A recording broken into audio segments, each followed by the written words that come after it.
আবহাওয়ার দিকে নজর দেব। রাজ্যে বজ্রবিদ্যুৎ সহ বৃষ্টির দাপট চলবে। সপ্তাহান্তে বৃষ্টি আরো বাড়বে দক্ষিণবঙ্গে, এমনই জানাচ্ছে আবহাওয়া দপ্তর। আর আবহাওয়া দপ্তর সূত্রে খবর, উত্তর বাংলাদেশে অবস্থান করছে নিম্নচাপ, যে কারণে বৃষ্টি হচ্ছে। অরিত্রিক ভট্টাচার্য আমাদের প্রতিনিধি রয়েছেন আমাদের সঙ্গে। অরিত্রিক, গত কয়েকদিন ধরে আকাশের মুখ ভার, আবহাওয়া দপ্তর বলছে বৃষ্টি আরো বাড়বে।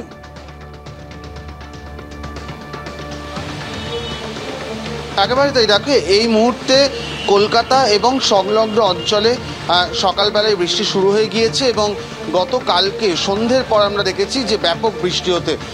এই মুহূর্তে আমরা বিধাননগরে রয়েছি, সেখানেও কিন্তু বেশ জোরে বৃষ্টি পড়ছে, যেটা বলা হচ্ছে যে নিম্নচাপ তৈরি হয়েছে উত্তর বাংলাদেশে, তার অবস্থান ধীর গতিতে সেটা পশ্চিম দিকে এগোচ্ছে। আগামী 24 ঘন্টা এটা বাংলা পেরোবে এবং পশ্চিমবঙ্গের উপর দিয়ে এটি আগামী 2-3 দিনে ঝাড়খণ্ডে যাবে।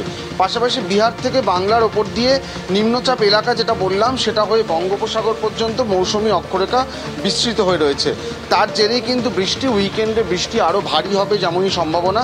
শনিবার থেকে অর্থাৎ কাল থেকে বৃষ্টি বাড়ার সম্ভাবনা থাকবে এবং আজ শনিবার এবং রোববার এই দুটো দিন কিন্তু উপকূলবর্তী অঞ্চলে সতর্কতা রয়েছে। মৎস্যজীবীদের মাছ ধরতে যেতে নিষেধ করা হয়েছে পশ্চিমবঙ্গ এবং উড়িষ্যার। আজকে উত্তরবঙ্গ বৃষ্টি থাকছে, জলপাইগুড়ি, মালদা, উত্তর ও দক্ষিণ দিনাজপুরে বৃষ্টির সম্ভাবনা রয়েছে। দার্জিলিংয়ে ভারী বৃষ্টির সম্ভাবনা রয়েছে। আর কলকাতার ক্ষেত্রে এটা বলা হচ্ছে কাল থেকে বৃষ্টি বাড়বে, বজ্রবিদ্যুৎ সহ বৃষ্টির সম্ভাবনা আজকেও রয়েছে, যেটা আমরা দেখতেও পাচ্ছি।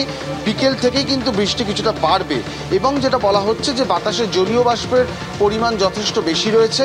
তার ফলে যে সময়টা বৃষ্টি হবে না সেই সময়টা কিন্তু আর্দ্রতাজনিত অস্বস্তি সেটাও বাড়বে। সার্বিকভাবে যেটা দেখা যাচ্ছে, আমরা যেটা দেখেছিলাম মরশুমের শুরুতে বৃষ্টির যথেষ্ট ঘাটতি ছিল। অগস্টের মাঝামাঝি থেকে বৃষ্টি শুরু হয়েছিল এবং যেটা আবহাওয়া দপ্তর থেকে বলা হয়েছিল যে অগস্ট মাসে বৃষ্টি স্বাভাবিকের তুলনায় কিছুটা বেশি হবে এবং সেই মতোই যেটা দেখা যাচ্ছে যে গত কয়েকদিন ধরেই বৃষ্টির ঘনঘটা রয়েছে। তবে এই বৃষ্টি আরও কিছুটা বাড়বে আগামী কাল এবং পরশু, এমনটাই মনে করছে আলিপুর আবহাওয়া দপ্তর। ধন্যবাদ অরিত্রিক। আরজিকর মেডিকেল কলেজ হাসপাতাল, চিকিৎসককে খুন এবং ধর্ষণের ঘটনা এবং সেই ঘটনায় ধৃত সঞ্জয় রায়কে ইতিমধ্যেই শিয়ালদা আদালতে নিয়ে আসা হয়েছে। আপনারা জানেন, এর আগে তদন্তভার নেওয়ার পর ইতিমধ্যে সঞ্জয়কে একাধিকবার জিজ্ঞাসাবাদও করেছে সিবিআই। আবির দত্ত আমাদের প্রতিনিধি রয়েছেন আমাদের সঙ্গে। আবির, এর আগে আমরা দেখলাম শিয়ালদা আদালত জুড়ে একেবারে নিরাপত্তা ব্যবস্থা মুড়ে ফেলা হয়েছে, কড়া নিরাপত্তার বেষ্টনী।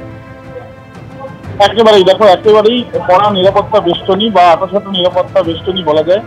এবং দেখা যাচ্ছে যে প্রথমে দুদফা গার্ডরেল দেওয়া হয়েছে এবং বিপ্লবীও বলা যায় এবং সেখানে প্রচুর সংখ্যায় পুলিশে যেমন মোতায়েন, তার সঙ্গে সঙ্গে প্রচুর সংখ্যায় উচ্চপদস্থ আধিকারিক কলকাতা পুলিশের তারাও রয়েছেন।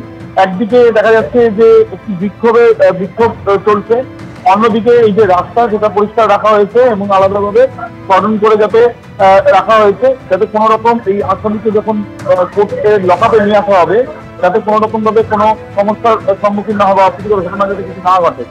অন্যদিকে দেখা যাচ্ছে যে পুলিশের তরফ থেকে পুরো শিয়ালদা আদালত চত্বরে প্রচুর সংখ্যার পুলিশ মোতায়েন করা হয়েছে এবং যারা আন্দোলনকারী বা যারা বিক্ষোভ দেখাচ্ছেন তারা যাতে কোনো রকম ভাবে কাছাকাছি না আসতে পারেন, যাতে কোনোভাবে নিরাপত্তায় ফাঁক না থাকে, সেই বিষয়টাই নিশ্চিত করা হচ্ছে এবং সেই জন্য সকাল থেকে শিয়ালদা কোর্ট চত্বরে এই আপাতত নিরাপত্তার ব্যবস্থা করেছে কলকাতা পুলিশ। ধন্যবাদ আবির।